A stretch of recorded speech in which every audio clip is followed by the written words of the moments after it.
Emakhosini, Bokokoda Womkulu, I welcome you back to my channel. So today I want to talk to people who are like, Koko, there's this dreams that I have, you know.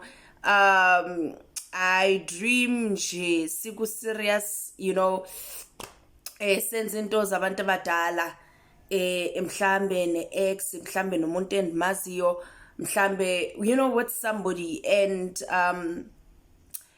uvuka uthukile. Whoo, guys, there's a thin line ngoba amaphupho womndau spirit ayenze leyo nto, kodwa there's a thin line. Abanye benu nithunyelwa ngezilwane, you know, nithunyelwa ngezilwane, uphupha Nkosi yami ubusy nomuntu wesilisa, umuntu wesifazane, noma umuntu wesifazane ubusy nomuntu wesilisa, right? Did I say it right? Okay. Yeah. You got it. You got what I was trying to say. So, hey, and into yakhona ibe mnandi ngalendlela yokuthi uzwe uchami ephushweni. Uzuzwa ukuthi nomuntu ozwana naye akakufikisi eGibhithe, kodwa lo uyafika eEgypt. Nkosi yami, lo wakho uzwana naye mhlambe ufika la eSoweto, yabo, uzwa ukuthi hey uenjoyile Nkosi yami.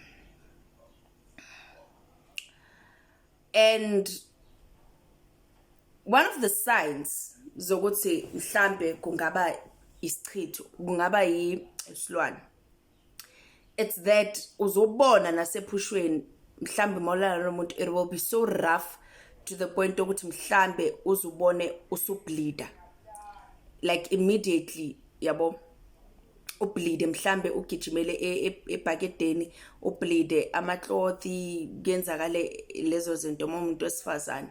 Then you know ukuthi lawa ufakwa isilwane, igazi liphumelana, igazi lingenapi.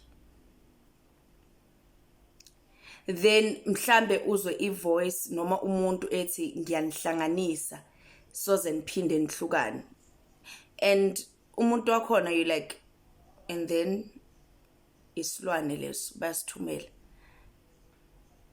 banihlanganisa ukuthi soze niphinde nihlukane nalomuntu.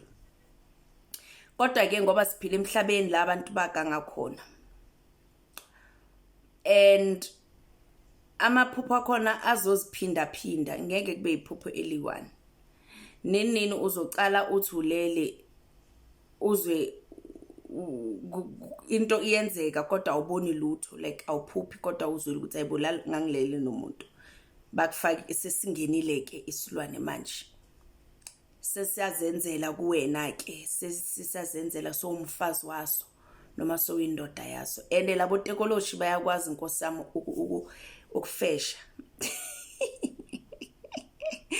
Guys, I'm trying to make it light, like I'm trying to make it light. That's why I'm joking about it. I'm not trying to make it deep, but though it's serious, though it's deep. And abantu abafembayo, people who femba, they can assist you with getting rid of leso silwane, you know.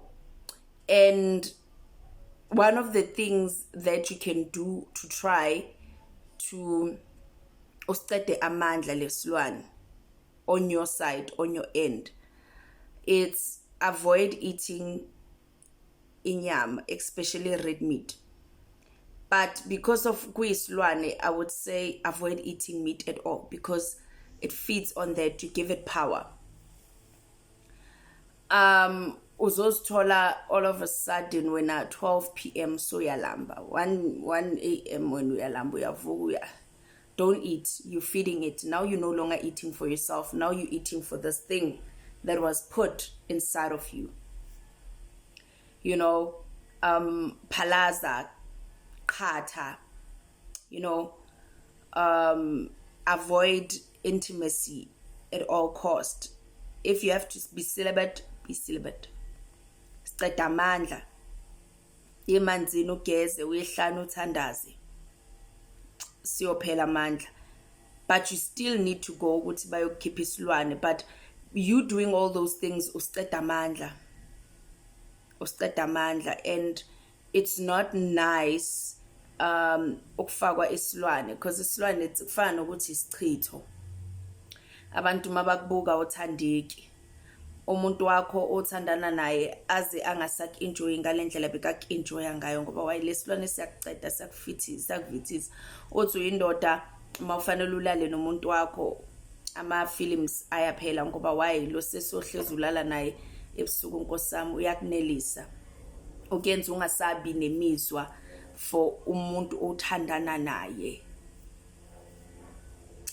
And of which it's not nice, but yeah, if uke wathi ushawa ngesilwane, akusitshela ukuthi wena mhlambe isilwane sakho safakwa kanjani. People have stories to tell, people have, I'll be in the comments section looking out for your comments. Emakhosini lisedi khanya Mndau.